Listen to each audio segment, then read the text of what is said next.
और अब खबरें विस्तार से। मुख्यमंत्री योगी आदित्यनाथ ने आज अंतर्राष्ट्रीय नर्स दिवस के अवसर पर सभी नर्सों को शुभकामनाएं दी हैं। क्या कुछ कहा है सीएम ने, आइए हम आपको ग्राफिक्स के जरिए दिखाते हैं। अंतर्राष्ट्रीय नर्स दिवस पर देश की समस्त नर्सों को हार्दिक बधाई एवं शुभकामनाएं लिखा है उन्होंने। साथ ही लिखा है कि कोरोना महामारी के संकट काल में अपनी अमूल्य सेवाएं दे रही हैं हमारी नर्स बहनों के त्याग और समर्पण की भावना को सादर नमन। अंतर्राष्ट्रीय नर्स दिवस पर मुख्यमंत्री योगी आदित्यनाथ ने ट्वीट कर सभी नर्सेस को शुभकामनाएं दी हैं और कहा है कि जिस तरह से कोरोना महामारी के संकट काल में आप अपनी अमूल्य सेवाएं दे रही हैं, आपके त्याग और समर्पण को हम नमन करते हैं। त्याग और समर्पण की भावना को सादर नमन है।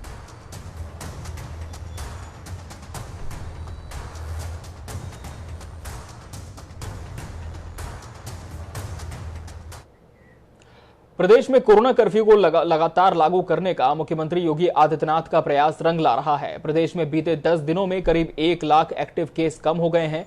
सूबे की योगी आदित्यनाथ सरकार के इस प्रयास को विश्व स्वास्थ्य संगठन WHO ने भी काफी सराहा है। ये खास रिपोर्ट देखिए।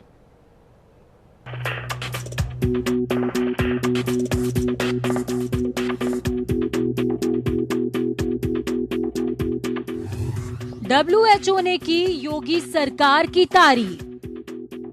लाजवाब है हेल्थ सेक्टर में योगी सरकार का इम्प्लीमेंटेशन। माइक्रो प्लानिंग को बताया शानदार कदम। यूपी में डोर टू डोर हो रहा है कोरोना टेस्ट। योगी सरकार के कोविड प्रबंधन पर एक बार फिर से विश्व स्वास्थ्य संगठन ने मोहर लगा दी है। इससे पहले भी कोरोना की पहली लहर के दौरान योगी सरकार के शानदार कोविड मैनेजमेंट की WHO समेत देश और दुनिया में जमकर तारीफ हुई थी। इस बार फिर ग्रामीण इलाकों में राज्य सरकार ने कोरोना के माइक्रो मैनेजमेंट का WHO भी मुरीद हो गया है। विश्व स्वास्थ्य संगठन ने अपनी वेबसाइट पर यूपी सरकार के कोविड प्रबंधन की खुलकर तारीफ की है। WHO ने यूपी के ग्रामीण इलाकों में कोरोना को लेकर किए जा रहे महाअभियान पर चर्चा करते हुए अपनी रिपोर्ट में बताया कि राज्य सरकार ने किस तरह से 75 जिलों में 97,941 गांवों में घर घर संपर्क करते हुए कोरोना की जांच करने के साथ ही आइसोलेशन और मेडिकल किट की सुविधा उपलब्ध कराई है। विश्व स्वास्थ्य संगठन ने योगी सरकार के कोविड मैनेजमेंट को धरातल पर परखने के लिए यूपी के ग्रामीण इलाकों में 10,000 घरों का दौरा किया और खुद गांवों में कोविड मैनेजमेंट का हाल जाना। कोरोना मरीजों से उनको मिल रही चिकित्सकीय सुविधाओं के बारे में पूछताछ भी की। इतना ही नहीं, विश्व स्वास्थ्य संगठन के विशेषज्ञों ने फील्ड में काम कर रही 2000 सरकारी टीमों के कामकाज की गहन समीक्षा भी की है। WHO ने अपनी रिपोर्ट में बताया कि यूपी के ग्रामीण इलाकों में किस तरह योगी सरकार ने सामुदायिक केंद्रों, पंचायत भवनों और स्कूलों में कोरोना मरीजों की जांच और इलाज की सुविधा दी है। जिले के हर ब्लॉक में कोविड जांच के लिए राज्य सरकार की ओर से 2 मोबाइल वैन तैनात की गई है। कोरोना के खिलाफ महाअभियान के लिए स्वास्थ्य विभाग की 1,41,610 टीमें दिन रात काम कर रही हैं। कोविड मैनेजमेंट की इस अभियान पर नजर रखने के लिए योगी सरकार ने 21,242 पर्यवेक्षक भी तैनात किए हैं। ग्रामीण इलाकों में कोविड समेत अन्य संक्रामक बीमारियों की रोकथाम के लिए योगी सरकार ने बड़े स्तर पर स्वच्छता अभियान चला रखा है। 60,000 से ज्यादा निगरानी समितियों के 4 लाख सदस्य गांवों में घर घर पहुंचकर न सिर्फ कोविड के प्रति लोगों को जागरूक कर रहे हैं, बल्कि साफ सफाई और स्वास्थ्य सुविधाओं से भी जोड़ रहे हैं। राज्य में इस तरह का अभियान चलाने वाला यूपी देश का पहला राज्य है। ब्यूरो रिपोर्ट, जनता टीवी। उत्तर प्रदेश में मुख्यमंत्री योगी आदित्यनाथ लगातार एक्शन मोड में हैं। बुधवार यानी कि आज टीम 9 के साथ बैठक करते हुए सीएम योगी अधिकारियों को सख्त निर्देश देते नजर आए। सीएम ने कहा कि ऑक्सीजन प्लांट की स्थापना की कार्यवाही तेजी से की जाए। स्वास्थ्य विभाग और मेडिकल एजुकेशन विभाग के अस्पतालों में स्थापित होने वाले प्लांट की कार्यवाही की दैनिक समीक्षा की जानी चाहिए। इसके अलावा सीएम ने कहा कि कोरोना महामारी के खिलाफ जारी लड़ाई के बीच ही ब्लैक फंगस नाम की नई बीमारी का असर भी देखा जा रहा है। इस विषय पर सीएम ने राज्य स्तर पर गठित स्वास्थ्य विशेषज्ञों को विचार विमर्श करने के निर्देश दिए हैं। इससे बचाव के लिए सावधानियां और तैयारियों के बारे में मुख्यमंत्री कार्यालय को विस्तृत रिपोर्ट दी जाए।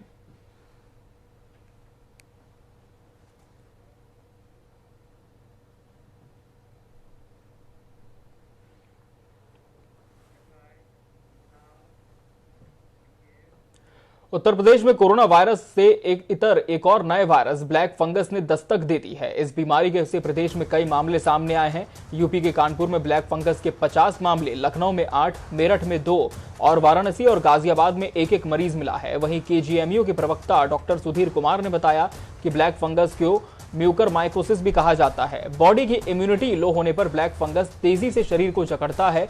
कोविड के पेशेंट और जिनको डायबिटीज है उनको इस बीमारी से ज्यादा खतरा होता है।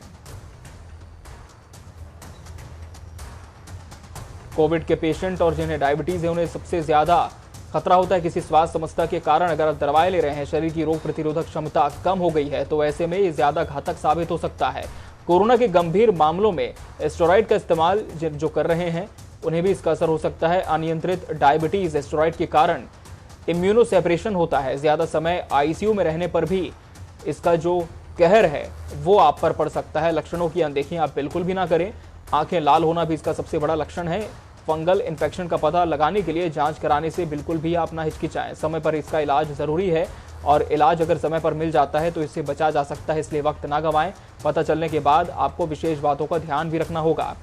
क्या नहीं करना है? डायबिटीज पर आपको नियंत्रण रखना है। ज्यादा मीठा नहीं खाना है। अगर आप पहले से ही शुगर के पेशेंट हैं तो स्टेरॉइड लेते हैं तो मात्रा कम कर दें और जल्दी इस्तेमाल रोक दें। स्टेरॉइड कुछ दवाइयों में भी पाया जाता है। वहीं आपको बता दें कि उत्तर प्रदेश के कानपुर में 50 मरीज मिले हैं ब्लैक फंगस के। लखनऊ राजधानी में 8 मरीजों की पुष्टि हुई है। वहीं आपको बता दें कि इसके अलावा भी कुछ और जिले हैं, जैसे कि मेरठ है जहां पर 2 मरीज मिले हैं ब्लैक फंगस के। इन इलाकों में ब्लैक फंगस ने दस्तक दे दी है। वाराणसी में अभी सिर्फ 1 मरीज मिला है, लेकिन और भी मिलने की संभावना है क्योंकि तेजी से ये अलग अलग शहरों में भी फैल रहा है, गांव कस्बों तक भी पहुंच रहा है। गाजियाबाद में इसका 1 मरीज मिला है।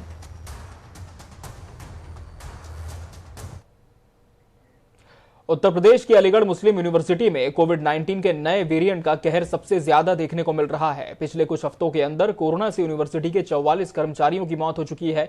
इसी कड़ी में सीएम योगी आदित्यनाथ ने विश्वविद्यालय के कुलपति से फोन पर बातचीत की। आपको बता दें कि एएमयू के कुलपति तारिक मंसूर के बड़े भाई की भी कोरोना वायरस की चपेट में आने से मौत हो चुकी है।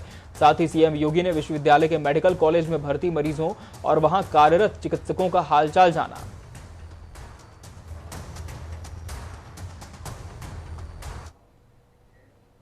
इलाहाबाद हाईकोर्ट ने यूपी में बढ़ते कोविड के संक्रमण को लेकर एक जनहित याचिका पर सुनवाई की है। इस पर राज्य सरकार की तरफ से कोविड की रोकथाम को लेकर जो हलफनामा पेश किया गया उससे कोर्ट संतुष्ट नहीं हुआ। कोर्ट ने कहा कि सेक्रेटरी होम की तरफ से दाखिल हलफनामे में पर्याप्त जानकारी नहीं है। कोर्ट ने यूपी के मुख्य सचिव को 48 घंटे के भीतर प्रत्येक जिले में सदस्यीय पब्लिक ग्रीवांस कमेटी गठित करने के निर्देश दिए हैं। इसके अलावा हाईकोर्ट ने यूपी के गांव में कोरोना वायरस के बढ़ते संक्रमण को देखते हुए एक सख्त टिप्पणी की।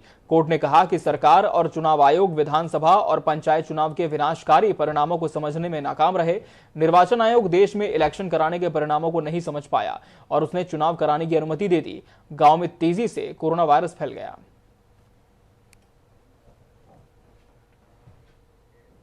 कोरोना संक्रमण को चौतरफा घेरने की योगी सरकार की रणनीति का असर दिखने लगा है। बीते 12 दिनों के दौरान उत्तर प्रदेश में कोविड संक्रमण के 1,03,313 सक्रिय केस कम हुए हैं। 30 अप्रैल को प्रदेश में कोरोना संक्रमण के कुल 3,10,783 सक्रिय केस थे, जिनकी संख्या बुधवार को घटकर 2,06,615 रह गई है। तो वहीं बीते 24 घंटे के दौरान प्रदेश में जहां कोरोना संक्रमण के 18,125 मामले सामने आए हैं, वहीं कोविड से स्वस्थ होने वाले व्यक्तियों की संख्या 26,712 है। हालांकि कोविड के कारण मौतों के आंकड़े अब भी चिंता का विषय बने हुए हैं। राज्य में 24 घंटे में 329 लोगों ने संक्रमण की वजह से दम तोड़ दिया है। कोविड-19 के प्रकोप से जूझ रहे देश को आने वाले दिनों में वैक्सीन के अभाव से नहीं जूझना पड़ेगा। सेंट्रल ड्रग्स कंट्रोल ऑर्गेनाइजेशन ने देश की 3 कंपनियों को कोवैक्सीन बनाने के लिए हरी झंडी दे दी है।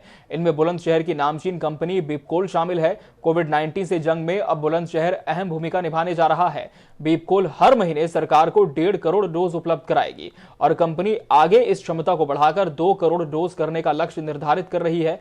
उम्मीद है अक्टूबर से कंपनी उत्पादन शुरू कर सरकार को कोवैक्सीन उपलब्ध कराने लगेगी। फिलहाल कंपनी की तकनीकी टीम कोवैक्सीन तैयार करने के लिए जरूरी संसाधन जुटाने में लगी है। आपको बता दें कि अभी बीपकोल की ओर से अभी देश के लिए पोलियो रोधी वैक्सीन का निर्माण किया जा रहा है।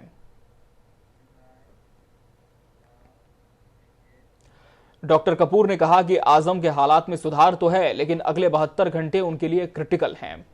आपको बता दें कि आजम खान जो कि इस वक्त अस्पताल में भर्ती है, उनकी तबीयत काफी नाजुक बताई जा रही है। आजम खान का आईसीयू में इस वक्त इलाज जारी है।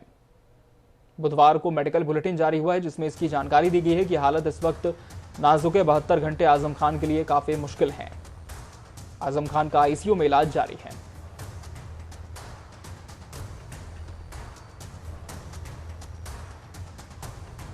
बुधवार यानी कि आज जो मेडिकल बुलेटिन जारी हुआ है उसमें इस बात की पुष्टि हुई है कि अगले 72 घंटे बहुत अहम होने वाले हैं आजम खान के लिए। उनके स्वास्थ्य की अगर बात करें तो इस वक्त स्थिति काफी नाजुक बताई जा रही है। आईसीयू में इस वक्त वो एडमिट है।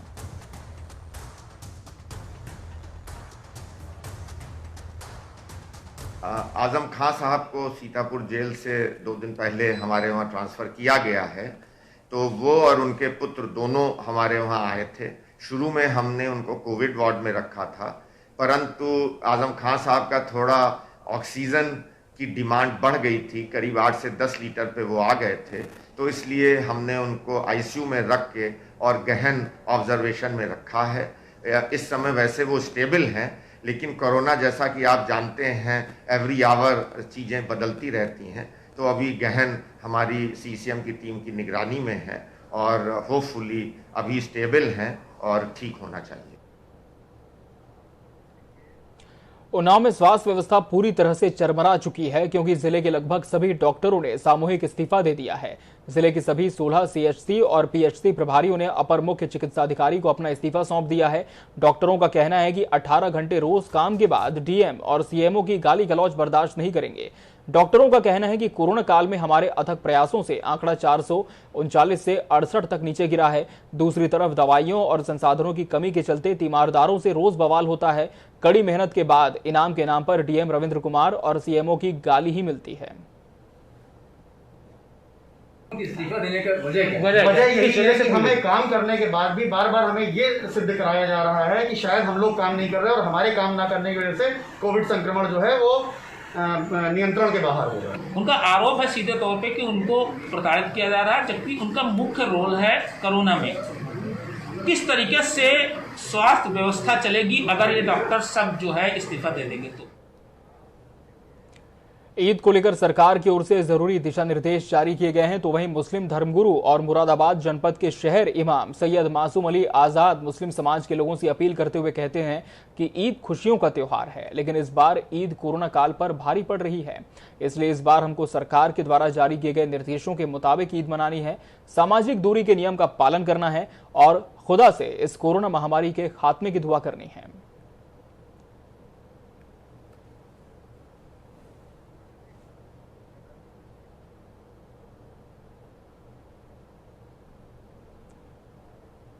लेकिन जहाँ तक कोरोना का सवाल है वो आपको मालूम है इस बला का फैल रहा है और काफ़ी मौत हो रही है। उसके बचाव के लिए जो सरकारी गाइडलाइन आई है उन पर पूरा अमल करना है। कहीं भीड़ नहीं लगानी, बगैर मास्क से नहीं जाना, दूरी अख्तियार करनी है, हाथ साबुन से धोने हैं, इस्तेमाल करना है, गले नहीं मिलना है, दूरी बनाए रखते हुए अपने जरूरी जो काम है वो करके फौरन घर आ जाना है। तो वहीं बढ़ते कोरोना संक्रमण को देखते हुए मौलाना फिरंगी महली ने भी जनता से ईद को सादगी के साथ मनाने की अपील की है। लॉकडाउन के चलते प्रोटोकॉल का पूरी तरह से पालन करें और मस्जिद में ईद की नमाज में सिर्फ 5 लोग ही शामिल हों। घरों ही में रहें, घरों ही में ईद मनाएं, बाहर कहीं ना जाएं, किसी से ना हाथ मिलाएं ना गले मिलें, बल्कि मोबाइल और सोशल मीडिया के जरिए ही से एक दूसरे को मुबारकबाद दें। और जो लोग मस्जिद में रहते हैं वही 5 लोग मस्जिद में ईद उल फित्र की नमाज अदा करें, बाकी लोग अपने घरों में नमाज अदा करें। जिस घर में भी 4 हजरात या उससे ज्यादा हों वो बाजमात ईद उल फित्र की नमाज अदा करें, और जहां 4 से कम हों वो लोग अलग अलग चाश्त की नमाज अदा करें और नमाज के बाद अल्लाह ताला से इस बीमारी के खात्मे के लिए दुआ करें और नमाज से पहले सदक़े फित्र जरूर अदा कर दें और अपने ईद के बजट का 50% गरीब और गुरबा में जरूर तकसीम करें, जिससे कि गरीब और गुरबा भी ईद मना सकें। एक बार फिर ताजमहल सहित देश के सभी ऐतिहासिक स्मारक बंद रहेंगे। कोरोना के बढ़ते संक्रमण को देखते हुए 31 मई तक के लिए यह फैसला लिया गया है। आपको बता दें कि कोरोना के बढ़ते संक्रमण को देखते हुए भारतीय पुरातत्व सर्वेक्षण ने 15 अप्रैल को कोविड के चलते देश भर के स्मारकों को बंद रखने का फैसला लिया था। जनपद मुजफ्फरनगर में rotary club Muzaffarnagar mid town की ओर से कोविड-19 की इस विषम परिस्थितियों में एक रोटरी ऑक्सीजन बैंक का लोकार्पण किया गया, जिसमें 4 मशीन क्लब की तरफ से हैं और 6 मशीनें रोटरियन साथियों ने व्यवस्थित की हैं। इस कार्यक्रम के दौरान मुख्य अतिथि कपिल देव अग्रवाल, शिक्षा एवं कौशल विकास मंत्री मौजूद रहे। क्लब अध्यक्ष हर्ष पुरी ने बताया कि rotary club Muzaffarnagar mid town समाज हित में क्षेत्र में ऐसे कार्य करता रहेगा। ऑक्सीजन कंसंट्रेटर परचेज किए और भी जैसी जो भी परचेज हुएंगे, और इसके होने से लाभ होगा कि जिनको तुरंत ऑक्सीजन की आवश्यकता है उनको तुरंत ये मशीन लगा करके जो ऑक्सीजन का प्रेशर उसका डाउन हो रहा है वो अप हो जाएगा। तो निश्चित रूप से एक बहुत बड़ा प्रोजेक्ट है, बड़ा काम है। जिन लोगों को ऑक्सीजन की दिक्कत आ गई, जिनका ऑक्सीजन लेवल कम हो रहा है, ये उनकी सहायता करेंगे, उनका ऑक्सीजन लेवल बढ़ाएंगे उनका, जिससे कि महामारी फैली हुई है कुछ तो कम होगी, 10 मरीजों को दिया 10 मरीज तो ठीक होंगे। हमारे प्रयास रहा है। मिट्टी पिछले साल जब कोविड लगा था तब हमने राशन वितरण किया था, और जैसी स्थितियाँ है ऐसी रोटरी मिट्टों के परिवार इस काम में लगे रहते हैं। आगे भी हम समाज सेवा क्षेत्र में ऐसे लगे रहेंगे, जब भी जरूरत करेंगे। ये बड़ा पुण्य काम है, सभी को मिलकर जिस काम को कोरोना को हटाना है। डिप्टी सीएम केशव प्रसाद मौर्य प्रयागराज पहुंचे, जहां उन्होंने 65 वेंटिलेटर एसआरएन अस्पताल प्रशासन को सुपुर्द किए। इस दौरान उन्होंने सभी डॉक्टरों और पैरामेडिकल स्टाफ का उत्साह भी बढ़ाया और कहा कि इस समय देश को आपकी सेवा की जरूरत है। प्रत्येक मरीज को अपने परिवार का सदस्य मानकर इलाज दें।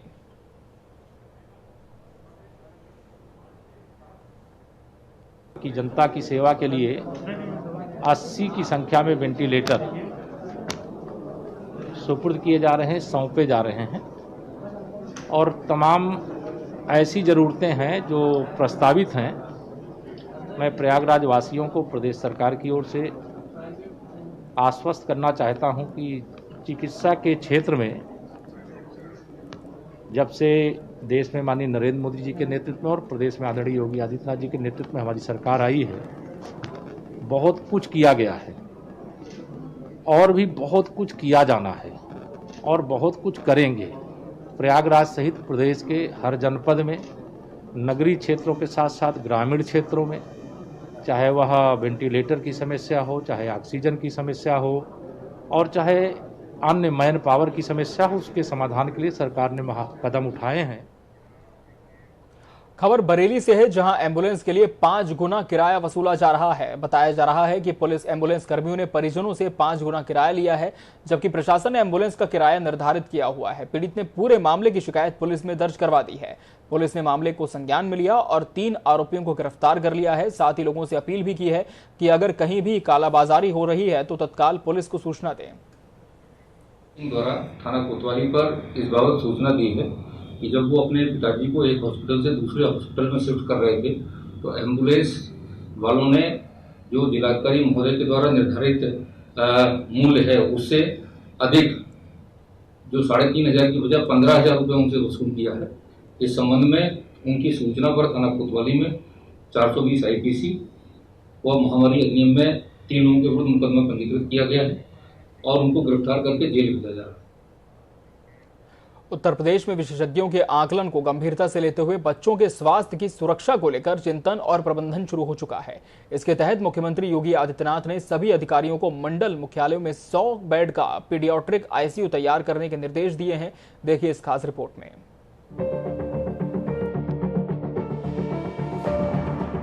भारत में कोरोना वायरस की दूसरी लहर ने तबाही मचा रखी है।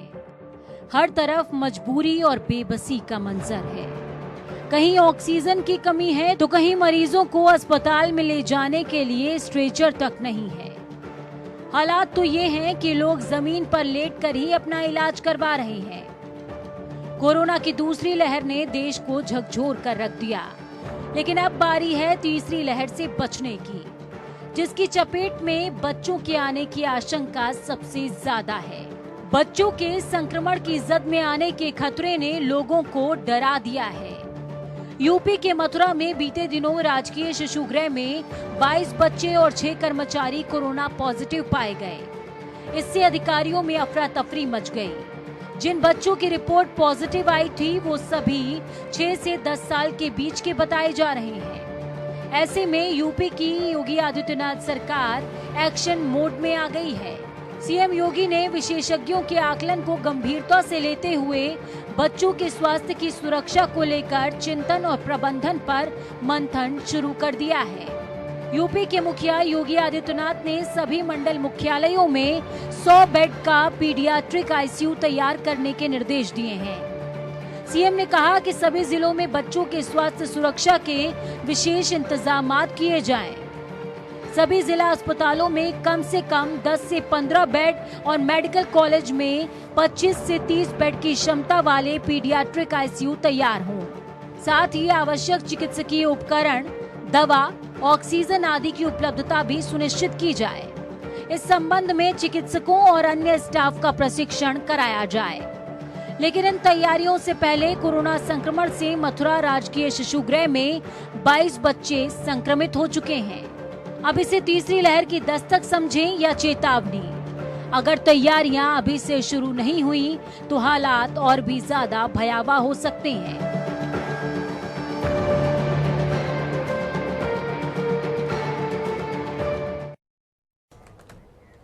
इसी के साथ अपना उत्तर प्रदेश में फिलहाल इतना ही। दीजिए इजाजत। नमस्कार।